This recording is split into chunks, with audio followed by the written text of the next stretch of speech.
இன்றைய முக்கிய நிகழ்வுகள். நீதிமன்ற பாதுகாப்பில் இருந்த பொருட்கள் கையாளல் விவகாரம். நீதிமன்ற பணியாளர் குணசேகரன் கைது. புதுச்சேரியில் ஆன்மீக சுற்றுலாவை மேம்படுத்த நடவடிக்கை. மதுரையில் ஆளுநர் கைலாஷ்நாதன் பேட்டி.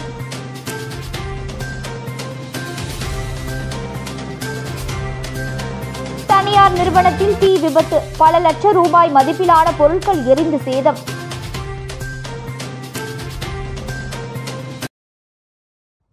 காரைக்கால் நீதிமன்ற சிரஸ்தாராக பணிபுரிந்த குணசேகர் என்பவர் நீதிமன்ற பொருள் பாதுகாப்பு அறையில் இருந்த விலை உயர்ந்த பொருட்களை கையாடல் செய்த வழக்கில் புதுச்சேரி லஞ்ச ஒழிப்பு போலீசார் கைது செய்து சிறையில் அடைத்தனர். காரைக்கால் மாவட்ட நீதிமன்றத்தில் சிரஸ்தாராக பணிபுரிந்து வந்தவர் குணசேகர்.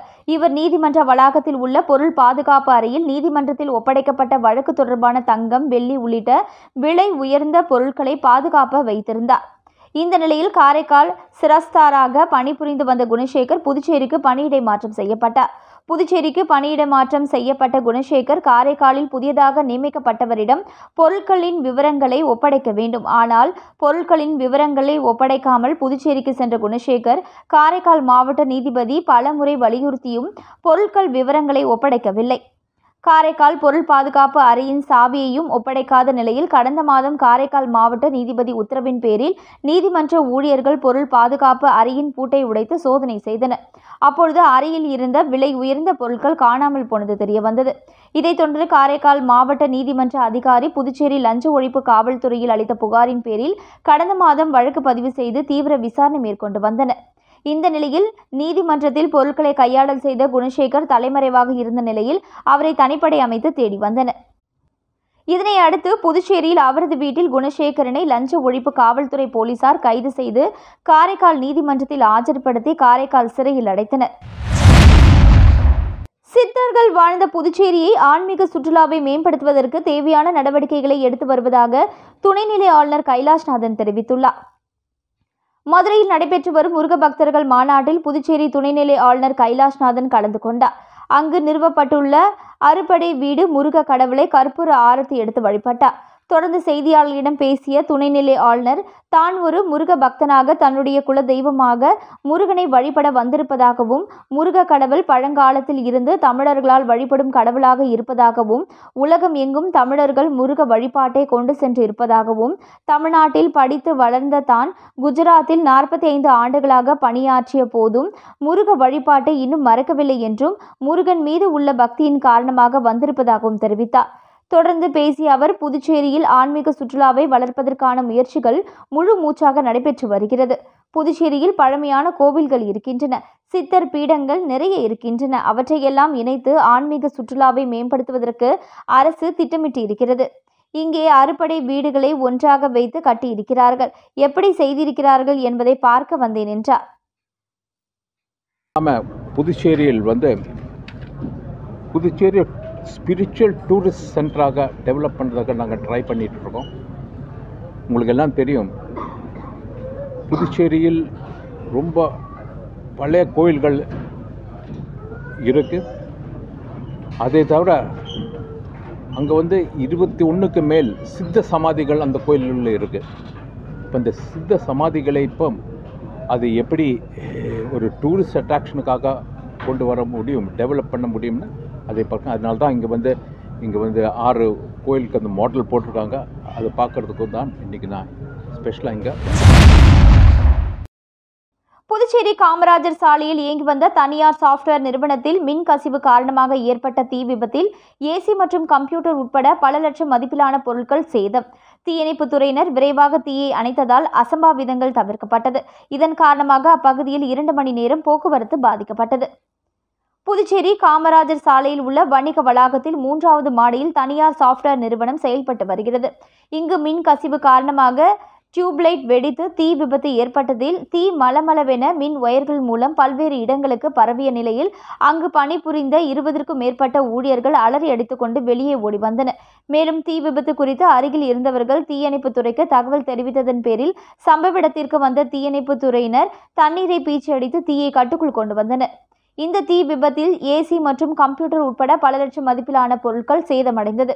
தீ விபத்து ஏற்பட்ட சாப்ட்வேர் நிறுவனம் செயல்படும் வணிக வளாக கட்டிடத்தில் தனியார் வங்கி மற்றும் மேலும் 2 சாப்ட்வேர் நிறுவனங்கள் செயல்பட்டு வருவதால் தீயணைப்பு துறையினர் விரைவாக செயல்பட்டு தீயை கட்டுக்குள் கொண்டு வந்ததால் பெரும் பொருட்சேதம் மற்றும் அசம்பாவிதங்கள் தவிர்க்கப்பட்டது. தீ விபத்து காரணமாக முக்கிய சாலையான காமராஜர் சாலையில் சுமார் 2 மணி நேரத்திற்கு மேலாக போக்குவரத்து பெரிதும் பாதிக்கப்பட்டது. தீ விபத்து ஏற்பட்டதன் காரணம் குறித்து தீயணைப்பு துறையினர் மற்றும் தன்வந்திரி நகர் போலீசார் மேலும் விசாரணை மேற்கொண்டு வருகின்றனர். இங்கிலாந்து நாட்டின் உயரிய விருதை பெற்ற புதுச்சேரியை சேர்ந்த செவிலியர் குமாரசாமி முதல்வர் ரங்கசாமியை சந்தித்து விருதினை காண்பித்து வாழ்த்து பெற்றார். இங்கிலாந்து நாட்டில் செவிலியர் துறைக்கு அளித்த சிறப்பான பங்களிப்புக்காகவும் சேவைக்காகவும் 2025ஆம் ஆண்டிற்கான பிரிட்டிஷ் பேரரசின் உறுப்பினர் என்ற உயரிய விருதை புதுச்சேரியை பூர்வீகமாக கொண்ட குமாரசாமி பெற்றுள்ளார். பிரிட்டிஷ் அரசின் மிக உயர்ந்த குடிமக்கள் விருதுகளில் இதுவும் ஒன்றாகும். இந்தியாவின் பத்மஸ்ரீ விருதுடன் ஒப்பிடத்தக்கது. இந்தியா வம்சாவழியை சேர்ந்த செவிலியர் குமாரசாமி இந்த விருதை பெறும் 2வது நபராக இருக்கிறார். இவ்விருதினை பெற்றுள்ள குமாரசாமி புதுச்சேரி பெட்டிட் செமினார் பள்ளியில் மெட்ரிகுலேஷன் படிப்பையும், கலவை கல்லூரியில் மேல்நிலை பள்ளி மற்றும் மதர் தெரேசா செவிலியர் கல்லூரியில் 1994ஆம் ஆண்டு செவிலியர் பட்டம் பெற்று புதுச்சேரி அரசில் பணிபுரிந்தார். பின்னர் 2020ஆம் ஆண்டு இங்கிலாந்துக்கு சென்று செவிலியராக சிறப்பாக பணிபுரிந்து தற்பொழுது பர்மிங்காமில் துணை இயக்குநராக பணிபுரிகிறார். தாயகம் திரும்பிய குமாரசாமி சபாநாயகர் செல்வம் முதல்வர் ரங்கசாமியை சந்தித்து விருதினை காண்பித்து வாழ்த்து பெற்றார். பணி நிரந்தரம் 7வது ஊதிய குழுவின் அடிப்படையில் நிலுவைத் தொகை வழங்க வேண்டும், பழைய பென்ஷன் தொகையை வழங்கிட வேண்டும் உள்ளிட்ட பல்வேறு கோரிக்கைகளை புதுச்சேரி அரசு நிறைவேற்ற கோரி 200க்கும் மேற்பட்ட நகராட்சி மற்றும் கொம்யூனியன் பஞ்சாயத்து ஊழியர்கள் ஒரு நாள் பணியை புறக்கணித்து நூதன முறையில் அல்வா கொடுத்து ஆர்ப்பாட்டத்தில் ஈடுபட்டனர். புதுச்சேரி நகராட்சி மற்றும் கொம்யூனியன் பஞ்சாயத்தில் 5000க்கும் மேற்பட்ட ஊழியர்கள் பணி செய்து வருகின்றனர். இவர்கள் பிறப்பு இறப்பு சான்றிதழ் வழங்குதல், குடிநீர், தெருவிளக்கு, சாலை பராமரிப்பு, தூய்மை பணி, வரி வசூல் செய்வது உள்ளிட்ட பணிகளை செய்து வருகின்றனர். இந்த நிலையில் நகராட்சி மற்றும் கொம்யூனியன் பஞ்சாயத்து ஊழியர்களுக்கு மத்திய அரசு அறிவித்த 7வது ஊதியக்குழு பரிந்துரையின்படி நிலுவையில் உள்ள 33 மாதங்களுக்கான தொகையை வழங்க வேண்டும். ஓய்வு பெற்ற ஊழியர்களுக்கு அரசே நேரடியாக ஓய்வூதியம் மற்றும் நிலுவைத் தொகைகளை வழங்க வேண்டும். நீண்ட காலமாக பணியாற்றி வரும் தினக்கூலி ஊழியர்களை பணி நிரந்தரம் செய்ய வேண்டும் உள்ளிட்ட பல்வேறு கோரிக்கைகளை வலியுறுத்தி 200க்கும் மேற்பட்ட நகராட்சி மற்றும் கொம்யூனியன் பஞ்சாயத்து ஊழியர்கள் உள்ளாட்சித்துறை தலைமை அலுவலகம் முன்பு ஒரு நாள் விடுப்பு எடுத்து அரசுக்கு எதிராக கண்டன ஆர்ப்பாட்டத்தில் ஈடுபட்டனர். மேலும் கோரிக்கைகளை நிறைவேற்றவில்லை என்றால் அரசுக்கு எதிராக பல்வேறு போராட்டங்களில் ஈடுபட உள்ளதாக ஊழியர்கள் தெரிவித்துள்ளனர்.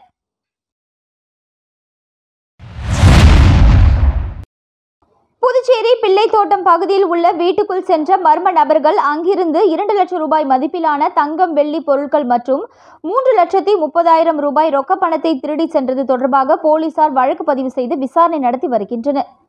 புதுச்சேரி பிள்ளைத்தோட்டம் பகுதியை சேர்ந்தவர் கணபதி தனது மனைவி, தந்தையுடன் வசித்து வருகிறார். கட்டுமான பணி தொழிலாளியான கணபதிக்கு அவரது மனைவியும் உதவியாக வேலை செய்து வருகிறார். இந்த நிலையில் நேற்று முன்தினம் காலை கணபதி மற்றும் அவரது மனைவி ஆகியோர் வேலைக்கு சென்று விட்டனர். அப்பொழுது வீட்டின் முதல் மாடியில் உள்ள கதவை திறந்து வைத்துவிட்டு சென்றுள்ளனர். பின்னர் வேலை முடித்து தம்பதி இரவு வீட்டுக்கு திரும்பி வீட்டின் முதல் மாடிக்கு சென்ற பொழுது அலமாரி திறந்திருப்பதை கண்டு அதனை பார்த்தபோது அதிலிருந்த 2 லட்சம் ரூபாய் மதிப்பிலான 2 சவரன் தங்க நகை, 500 கிராம் வெள்ளி, 3,30,000 ரூபாய் ரொக்கம் என 5,30,000 ரூபாய் பொருட்கள் கொள்ளை போயிருப்பதை கண்டு அதிர்ச்சி அடைந்தனர். இதுகுறித்து அவர்கள் உருளையன்பேட்டை காவல் நிலையத்தில் அளித்த புகாரின் பேரில் போலீசார் வழக்கு பதிவு செய்து சம்பவ இடத்தில் கைரேகை நிபுணர்கள் வரவழைத்து மாதிரிகளை சேகரித்தனர்.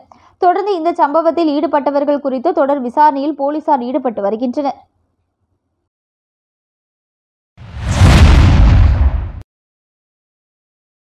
ராகுல் காந்தி தேசிய பேரவை சார்பில் ராகுல் காந்தி எம்பியின் பிறந்தநாள் விழா புதுச்சேரியில் பல்வேறு இடங்களில் வெகு விமரிசையாக கொண்டாடப்பட்டது.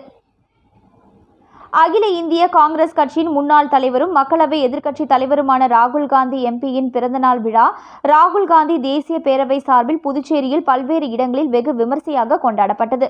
ராகுல் காந்தி தேசிய பேரவையின் தலைவரும் ஊடக பிரிவு சேர்மனுமான RE சேகர் தலைமையில் பொதுக்குழு உறுப்பினரும் பேரவை துணைத் தலைவருமான திருவேங்கடம், வழக்கறிஞர் பிரிவு தலைவர் மருது பாண்டியன் ஆகியோர் முன்னிலையில் மணக்குள விநாயகர் ஆலயத்தில் சிறப்பு பூஜை செய்யப்பட்டு தங்கத்தேர் இழுக்கப்பட்டு பக்தர்களுக்கு அன்னதானம் வழங்கப்பட்டது. அதனைத் தொடர்ந்து தூய இருதய ஆண்டவர் ஆலயத்தில் சிறப்பு பிரார்த்தனையும், முல்லா வீதியில் உள்ள தர்காவில் சிறப்பு தொழுகையும் நடைபெற்றது. மேலும் அண்ணா சாலை முத்துமாரியம்மன் கோவில் சந்திப்பில் ஏழை எளிய மக்களுக்கு நலத்திட்ட உதவிகள் வழங்கப்பட்டது. மேலும் நிகழ்ச்சிகளில் சிறப்பு விருந்தினராக காங்கிரஸ் கட்சியின் மாநில தலைவர் MP வைத்தியலிங்கம், முன்னாள் முதல்வர் நாராயணசாமி, முன்னாள் அமைச்சர் கந்தசாமி, ஷாஜகான், சட்டமன்ற உறுப்பினர்கள் வைத்தியநாதன், முன்னாள் துணை சபாநாயகர் பாலன், முன்னாள் சட்டமன்ற உறுப்பினர்கள் அனந்தராமன், கார்த்திகேயன், காங்கிரஸ் கட்சியின் துணைத் தலைவர் தேவதாஸ் ஆகியோர் கலந்து கொண்டு சிறப்பித்தனர்.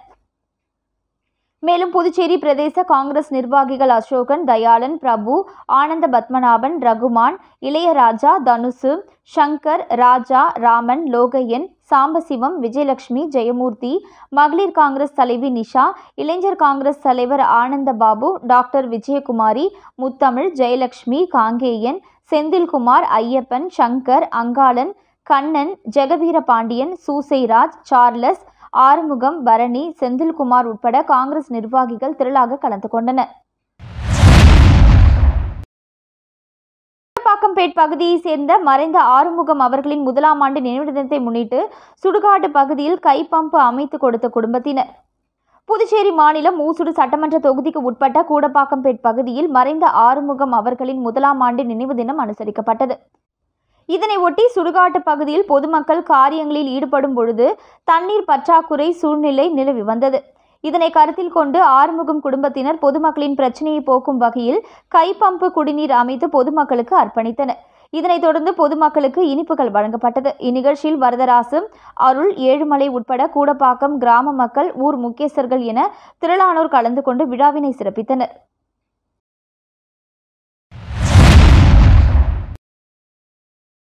காரைக்கால் சுகாதாரத்துறையில் உள்ள காலி பணியிடங்களை நிரப்ப வேண்டும் உள்ளிட்ட பல்வேறு கோரிக்கைகளை வலியுறுத்தி சுகாதாரத்துறை ஊழியர்கள் கவன ஈர்ப்பு கண்டன ஆர்ப்பாட்டத்தில் ஈடுபட்டனர்.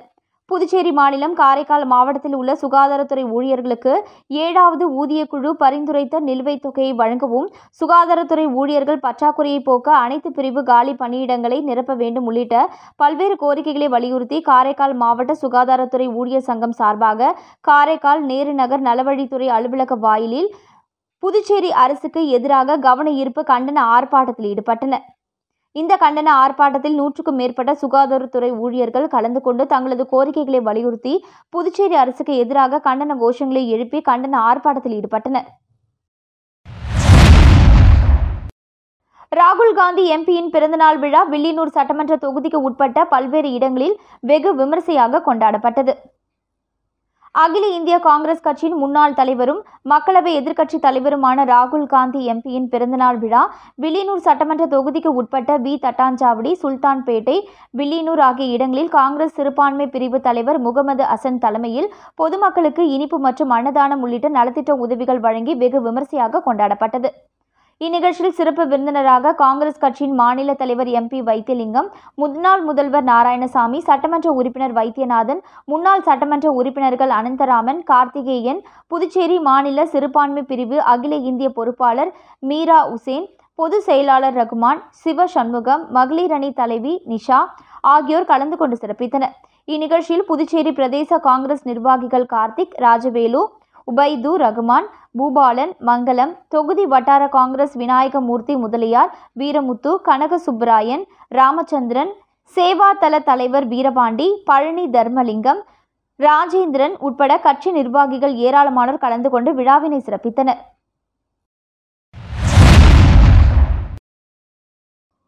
வில்லியனூர் பெரியபேட்டில் வடிகால் வாய்க்கால் அமைக்க இடையூறாக இருந்த ஹைடிசைன் தனியார் நிறுவனம் எதிர்க்கட்சித் தலைவர் சிவா முன்னிலையில் ஆக்கிரமிப்புகள் அதிரடியாக அகற்றம். புதுச்சேரி வில்லியனூர் சட்டமன்ற தொகுதிக்கு உட்பட்ட பெரியபேட் நீர்ப்பாசன வடிகால் வாய்க்காலுக்கு வினித் நகர் மாரியம்மன் கோவில் தெரு முதல் V. மணவெளி பிரதான சாலை வரை பொதுப்பணித்துறை நீர்ப்பாசன கோட்டம் மூலம் 1,54,58,000 ரூபாய் மதிப்பீட்டில் புதியதாக கான்கிரீட் சுவர்களுடன் கூடிய வடிகால் வாய்க்கால் அமைக்கும் பணி கடந்த ஆண்டு செப்டம்பர் மாதம் தொடங்கியது. இந்த பணிகள் விறுவிறுப்பாக நடைபெற்று வந்த நிலையில் வாய்க்கால் செல்லும் ஒரு குறிப்பிட்ட பகுதியை ஹைடிசைன் தனியார் நிறுவனம் ஆக்கிரமிப்பு செய்திருந்தது. இது தொடர்பாக பொதுப்பணித்துறை அதிகாரிகள் நில அளவையாளர்களை கொண்டு ஊர் பொதுமக்கள் முன்னிலையில் ஆக்கிரமிப்பு செய்யப்பட்ட பகுதியை அளந்து சம்பந்தப்பட்ட நிறுவனத்திடம் ஆக்கிரமிப்பை அகற்றுமாறு நியாயமான முறையில் முறையிட்டனர். ஆனால் அந்த தனியார் நிறுவனம் ஆக்கிரமிப்பை அகற்றாமல் காலம் தாழ்த்தி வந்தது. இதனால் வாய்க்கால் அமைக்கும் பணியில் தொய்வு ஏற்பட்டது. இதுகுறித்து அப்பகுதி மக்கள் சட்டமன்ற எதிர்க்கட்சி தலைவரும் தொகுதியின் சட்டமன்ற உறுப்பினருமான சிவாவிடம் முறையிட்டனர். இதையடுத்து சட்டமன்ற எதிர்க்கட்சி தலைவர் சிவா அவர்கள் பொதுப்பணித்துறை அதிகாரிகள், நில அளவையாளர்கள் மற்றும் ஊர் பொதுமக்களுடன் ஹைடிசைன் தனியார் நிறுவனம் ஆக்கிரமிப்பு செய்துள்ள இடத்திற்கு நேரில் சென்று ஆய்வு செய்தனர். அப்பொழுது வடிகால் வாய்க்கால் அமையவுள்ள அரசு நிலத்தை ஹைடிசைன் தனியார் நிறுவனம் ஆக்கிரமிப்பு செய்துள்ளது உறுதி செய்யப்பட்டது. தொடர்ந்து சட்டமன்ற எதிர்க்கட்சி தலைவர் சிவா அங்கேயே முகாமிட்டு ஜேசிபி இயந்திரத்தை சம்பவ இடத்திற்கு வரவழைத்து ஆக்கிரமிப்புகளை அகற்ற செய்தார். தொடர்ந்து தற்பொழுது வடிகால் வாய்க்கால் அமைக்கும் பணி மீண்டும் தொடங்கப்பட்டுள்ளது.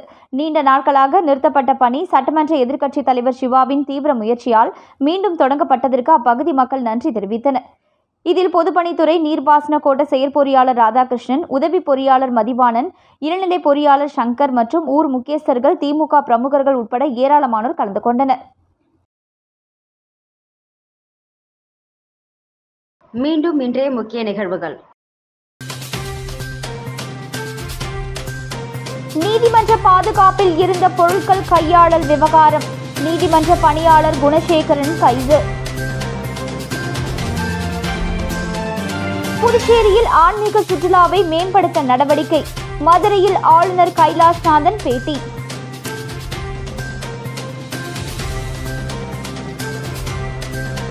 தனியார் நிறுவனத்தில் தீ விபத்து, பல லட்சம் ரூபாய் மதிப்பிலான பொருட்கள் எரிந்து சேதம்.